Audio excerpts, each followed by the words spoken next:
You're listening to the N2K Space Network.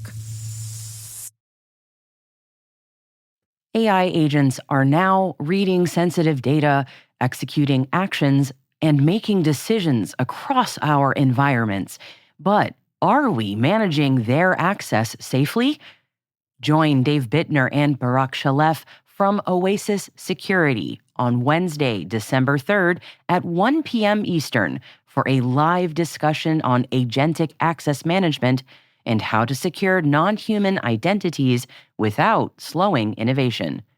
Can't make it live? Register now to get on-demand access after the event. Visit events.thecyberwire.com. That's events with an s.thecyberwire.com to save your spot.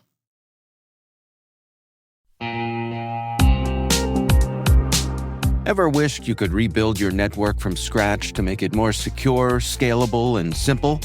Meet Meter, the company reimagining enterprise networking from the ground up.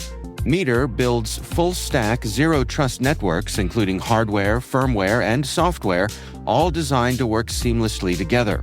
The result?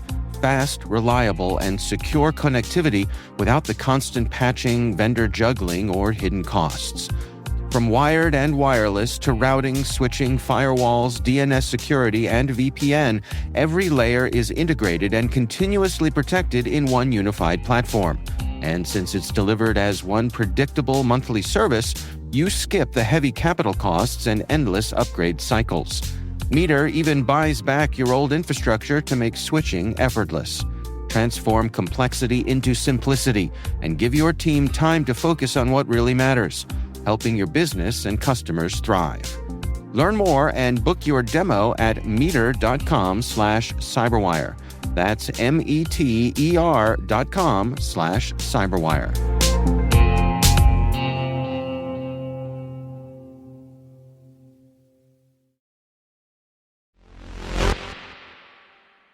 Today is December the 2nd, 2025.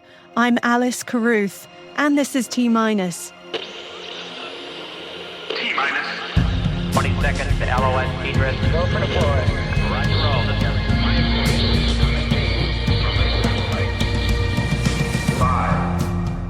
Iridium has been awarded a contract from U.S. Space Force's Space Systems Command Commercial Space Office with a potential value of up to $85.8 million.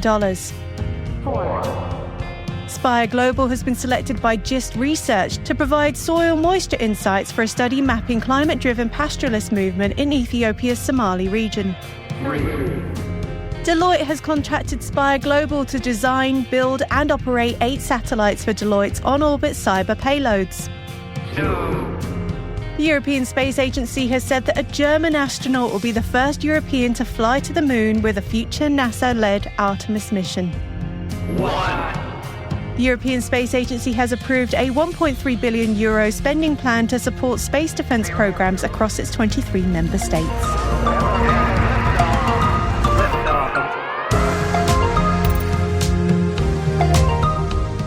After today's headlines, we'll be hearing from Kristiina Omri, Director for Special Programmes for CybExer Technologies.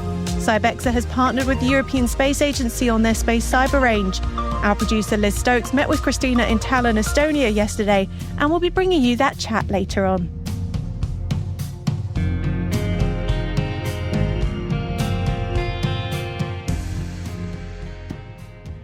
Happy Tuesday, everyone. On yesterday's show, we opened up with a new funding announcement by the European Space Agency member states and said we'll be bringing you updates when those funds started being spent. Well, here we are already. The European Space Agency has approved a new 3-year €1.3 billion, that's $1.6 billion spending plan, to support space defence programmes across its 23 member states. The announcement follows the trend in Europe to include space in more defence plans. The Council released a statement saying, quote, "The clear mandate for use of space applications for non-aggressive defence purposes signifies a historic change for ESA. Non-dependence in technology is key to advancing Europe's ambitions in space, alongside its guaranteed access to space." Now, some of you may be thinking, haven't we heard about this before? Well, yes, you have, but not from the Space Agency, but from the European Union and their European Resilience from Space effort known as ERS. Although there looks to be some crossover, ESA is independent from the EU and has other plans for its spending that may run with or independent of the ERS. Check out the breaking news article included in today's selected reading section of the show notes for more details. And what of Europe's lunar ambitions? It seems that they're still strong, and now we know the nationality of the ESA astronaut that would join the first global Artemis mission. The European Space Agency has said that a German astronaut will be the first European to fly to the moon with a future NASA-led Artemis mission. It isn't a big surprise, as Germany is the largest contributor to the ESA coffers. It begs the question of who, and right now it's anyone's guess. Germany has 2 experienced astronauts among the ESA astronaut corps, and both have spent months at the International Space Station. They also have 2 astronauts in ESA's reserve team. However, neither have flown to space yet, making the 2 veterans the most likely contenders for that coveted Artemis 4 seat. Deloitte has contracted Spire Global to design, build and operate 8 satellites. The satellites, when complete, will support Deloitte's on-orbit cyber payloads, as well as its space data capabilities for commercial and government clients. The 8 satellites will carry advanced radio frequency and geolocation payloads and will serve as a platform for advancing Deloitte's Silent Shield mission to further innovate in satellite vehicle defense and resilience. Spire has collaborated with Deloitte to test and validate Deloitte's cyber intrusion detection system payload for satellites in orbit. It aims to strengthen the resilience and security of space systems against cyber threats. Silent Shield utilizes Spire's advanced satellite technology, helping Deloitte study real-time satellite signaling patterns and evaluate the detection and mitigation of cyber anomalies. And that's not the only big news for Spire. They've also been selected by GIST Research to provide its soil moisture insights for a study mapping climate-driven pastoralist movement in Ethiopia's Somali region. GIST is an independent research and advisory consultancy specializing in fragile and climate-affected contexts. The data will feed into the International Organization for Migration's Transhumance Tracking Tool, a system designed by the UN agency to observe herder movements and mitigate conflict risks. The pilot aims to strengthen early warning systems that monitor environmental and livelihood stress in one of Africa's most climate-exposed regions, where scarce resources can heighten competition and foster tensions between communities. The resulting insights are expected to inform evidence-based policies, guide authorities and partners in their interventions, and contribute to conflict prevention efforts. It's an amazing example of how space continues to aid us here on Spaceship Earth. Iridium has been awarded a contract from the US Space Force's Space Systems Command Commercial Space Office with a potential value of up to $85.8 million. The 5-year IDIQ System Infrastructure Transformation and Hybridization contract enables technological refreshes, lifecycle upgrades, and security enhancements to the Enhanced Mobile Satellite Services Service Center, Technical Support Center, and Defense Ground Station. The contract is a follow-on to the Gateway Evolution contract awarded to Iridium in 2019.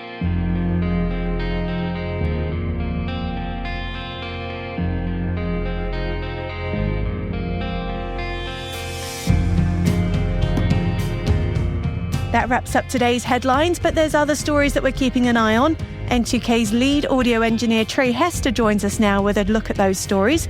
What do you have for us, Trey? Hey, Alice. We've included 3 additional articles in today's selected reading.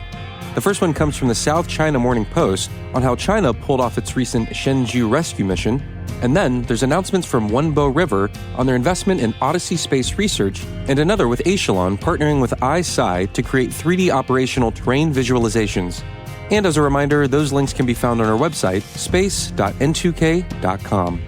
Regular listeners know that every day at the end of each T-, our host Maria Valmazes reads the names of all the people who work on this show.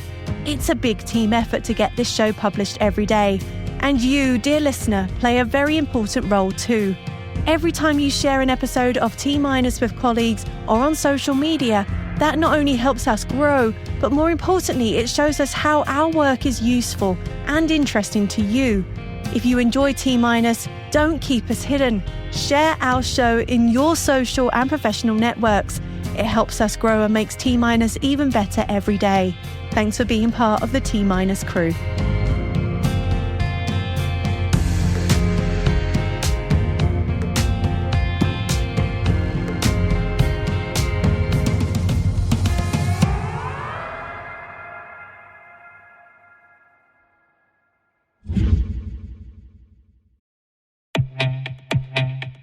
AI is transforming every industry, but it's also creating new risks that traditional frameworks can't keep up with. Assessments today are fragmented, overlapping, and often specific to industries, geographies, or regulations. That's why Black Kite created the BKGA3 AI Assessment Framework to give cybersecurity and risk teams a unified, evolving standard for measuring AI risk across their own organizations and their vendors' AI use. It's global, research-driven, built to evolve with the threat landscape, and free to use. Because Black Kite is committed to strengthening the entire cybersecurity community. Learn more at blackkite.com.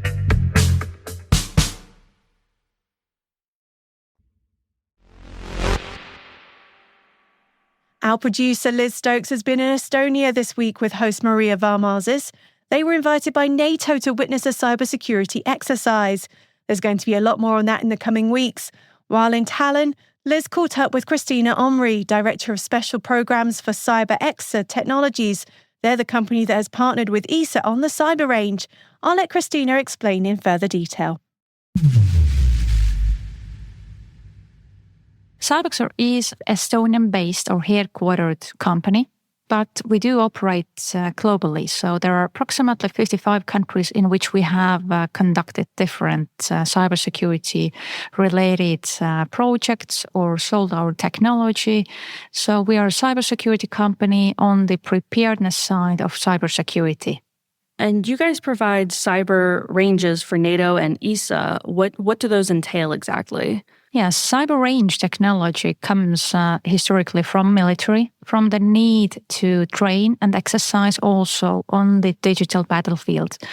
Use the tools they would be using in the actual operations, but to do it in a simulated environment so that the real systems do not get harmed. And how do you research for cyber instances in space? So space is an interesting domain. How did we get into the space project was through the military. At some point, military started asking, besides the other domain, also for the elements from the space. Because as also the current conflicts around the world and war have shown that the space-based assets are crucial for the information. Yeah, exactly. Can you go a little bit further into that? How do you guys defend against those types of things? So first of all, it usually goes, and how we do it, we bring the technologies to the cyber range. So to the simulation environment where we build up an infrastructure or digital twins of different technologies. And this is what we do also in the space domain. So we build an infrastructure containing then a satellite, ground control station, mission control station, and also different other technologies when they make it relevant for the specific use case. Do you have any examples of problems solved using the cyberspace range? The first aim of our solution is to improve the capabilities and skills in cybersecurity because, first of all, in general, in cybersecurity, there's a great lack of cybersecurity specialists around the world. There are millions of unfulfilled job places because there's just lack of suitable potential employees then. And when we even look it closer to the space segment, the gap there is also quite big. So we have space engineers, we have IT people, we have cybersecurity specialists. But how to combine those skills so that the cybersecurity specialists that come out of the universities would have understanding of space engineering, or vice versa, that the space engineers would already get from the beginning the basics, key elements of cybersecurity. Yeah. And maybe this is one of the specifics of space industry is that the systems will be up there and running for quite a long time on the orbit once you finish them. You cannot take them down and relaunch it usually. Right. So it has to be taken into account when engineering, but also designing the systems. What do you want space companies to know about space and cybersecurity? What are you trying to explain to them? So we are a bit in a situation when everyone knows that they should pay attention on cybersecurity, but quite often there are so many other things to worry about. And at the same time, maybe also a bit of lack of knowledge, what and how should we do it. So there's a bit of an elephant in the room. We know that there are a lot of legacy systems in the space industry. There have not been that many attacks that have been spoken openly about. There are a few, but it is a bit like a situation where the understanding and the perception can change very easily when something big happens. Right. What we nowadays do not think, and probably you don't think that you rely every day in your work on space systems, but we both do. When using the basic satellite information for the GPS, but also for the weather forecast to see if it's snowy the next day or not. So this information we get through space. Right. So it's not about only for the space industry, but it's part of the way we live nowadays. Right. And I see there are a ton of televisions to our left here. Would you mind telling our audience what's going on these televisions? Explain them a little bit more. Yes. So the TVs here present different views from the cyber range. So cyber range is a platform for the hands-on learning of cyber skills. We build up the virtual environments, let's say digital twins, networks, everything.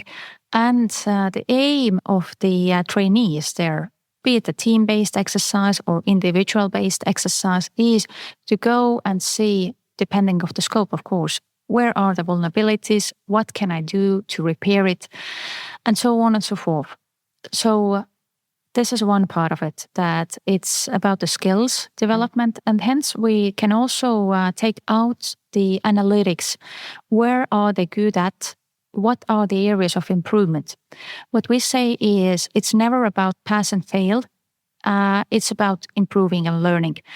And this is also what we do. We can, on the cyber range, we can clone the systems. So if we do and run a big military exercise, we clone the systems, the game nets for each team, so that they would each get their playing field and get the learning experience. We can also do, of course, the shared targets if it's desired, but to have in mind this learning, then it's best if everyone gets the same game net and has their then tasks and defense actions to be taken there.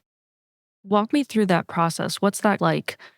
So if we talk about the exercise, and let's say it's a team-based exercise, then usually we prepare on the cyber range those game nets. We make sure with the customer what are the necessary infrastructure components. Are there any of the security monitoring systems, internal networks? What are the other special systems that we connect to? If we talk about the space, then is there a, let's say, a flat set, any of the mission control, ground control segments that need to be as part of the game net. And then once we have it ready, those are real virtual machines. So when the participant when the exercise starts, they log in and everything looks as it's real. So we do not compete with the ones who provide the cybersecurity training on paper-based and theoretical materials. So we are really hands-on. What made you think that Tallinn was one of the best places to start this company, to build up from here? I mean, you think of space and you think of cyber, and I think most people don't come to Estonia to think of that. So what made this place the best for you guys? Well, Tallinn has a bit of history with cyber. From the 2007, the cyber attacks against Estonia, so against the governmental institutions, but not only, also commercials.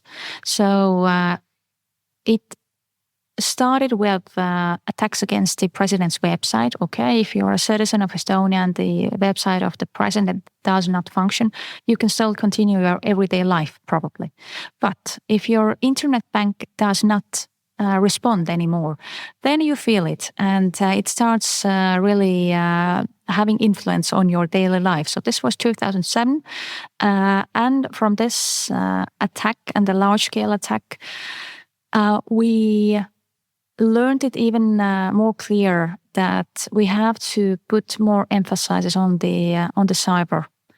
And out of this experience, many good initiatives and things have grown out, like the NATO CCDOE in Tallinn, providing the collaborative platform for the NATO and then other countries who have joined the CCDOE for those cybersecurity exercises and trainings.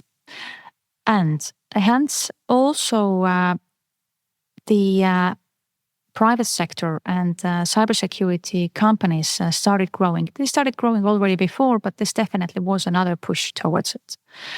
So, and this is also where our company is a bit rooted in. So in this need after a collaborative training platform, I spoke about the training of people and upskilling them and so, but this type of platforms can also be used for the technology testings. So our core technology team has actually a background in NATO CCDOE. And hence Tallinn is a good and very untypical place for the cyber ranges, because you can find different institutions and companies providing the cyber range solutions here. That's awesome. Wow, that's amazing. Is there anything that you want to kind of talk to my audience about and like explain a little bit further? Is there anything that I missed? Well, it's a long topic, and especially with a space maybe angle, is that there's a lot to do, and there's we have noticed that there's a growing interest and understanding a bit, but there's still quite the understanding of the vulnerabilities. Also, at the same time, when we still have this legacy systems, as I mentioned before, there still are newer solutions coming up. Also, there are more commercial satellites up there with their commercial tasks, so that the level of digitalization also is higher there. And when we base our business models on those satellites, the information and the exchange of information, it just becomes part of our everyday living here. At least this is one of the sides we want to explain and make more understandable to everyone. So it's not only about the real astronauts who go up there. It's about our own lives here on the planet Earth.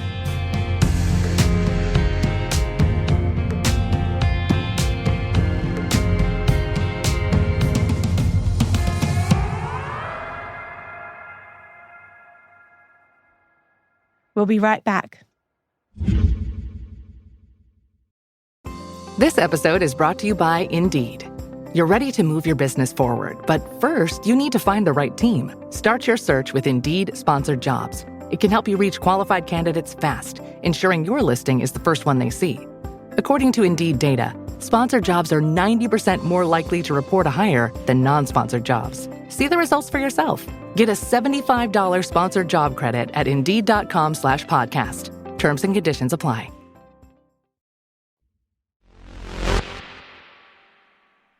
Welcome back. Here's a fun question for you. What do asteroids taste like? We've covered space smells before, but not thought to ask if you'd lick a rock. That's an actual thing, y'all. Just ask your neighborhood geologist. I shared the results of new findings from the asteroid Bennu. Remember the OSIRIS-REx mission? And NASA titled the findings Sugars, Gum Stardust Found in NASA's Asteroid Bennu Samples. And it got the team laughing in this morning's meeting. Would you lick an asteroid? So I asked them. Dave, tell me, would you lick an asteroid? Absolutely, with vigor. Jen, what's your feeling about this? I'm generally a cautious person, but I think I probably would do it. Trey, what do you think? I'd like to check with my scientist girlfriend first, but I'm going to say yes.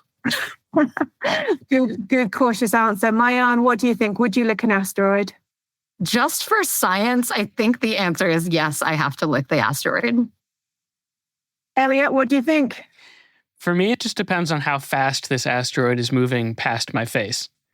If I'm like sticking out my tongue and it's like the bullet train speeding past, then no. But if I'm on the asteroid and I'm moving the same speed as it, yes. If it's safe, I definitely want to taste the asteroid, but I don't want to get hurt. Go on then, Tim. What do you think? Would you lick an asteroid? If there are other volunteers, I would not. I like that. Ethan, what do you think? Would you lick an asteroid? Never in a million years am I licking an asteroid. I'll let you all take one for the team. Ain't happening. Would I lick an asteroid? Yeah, probably. I mean, any excuse to get to space, but yeah, why not? I feel like the sugar gum stardust, why not? So what is it that's actually been found? Japanese researchers found sugars essential for biology, which presents in a gum-like substance not seen before in astromaterials, and an unexpectedly high abundance of dust produced by supernova explosions. The discovery of sugars known as ribose in asteroid samples is not a complete surprise. Ribose has previously been found in 2 meteorites recovered on Earth. What is important about Bennu samples is that researchers did not find deoxyribose. Now, if you're like me and wondering what deoxyribose is, a quick Google search shared that deoxyribose is a 5-carbon sugar that is a fundamental component of DNA, forming part of its backbone along with phosphoric groups. If Bennu is any indication, this means that ribose may have been more common than deoxyribose in environments of the early solar system. The Bennu samples also contained one of the most common forms of food or energy used by life on Earth, the sugar glucose, which is the first evidence that an important energy source for life as we know it was also present in the early solar system. It doesn't answer if there's other life in the universe, but it certainly increases the chances of it.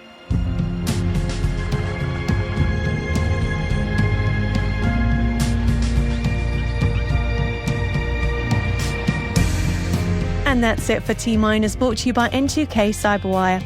We'd love to know what you think of this podcast. Your feedback ensures that we deliver the insights that keep you a step ahead in the rapidly changing space industry. If you like the show, please share a rating and review in your podcast app. Please also fill out the survey in the show notes or send me an email to space@n2k.com. We're proud that N2K Cyberwire is part of the daily routine of the most influential leaders and operators in the public and private sector, from the Fortune 500 to many of the world's preeminent intelligence and law enforcement agencies. N2K helps space and cybersecurity professionals grow, learn, and stay informed. As the nexus for discovery and connection, we bring you the people, technology, and ideas shaping the future of secure innovation. Learn how at n2k.com. N2K's producer is Liz Stokes. We're mixed by Elliot Peltzman and Trey Hester, with original music by Elliot Peltzman. Our executive producer is Jennifer Iben. Peter Kilpie is our publisher. Our host is Maria Valmazes, and I'm N2K senior producer Alice Carruth. Thanks for listening.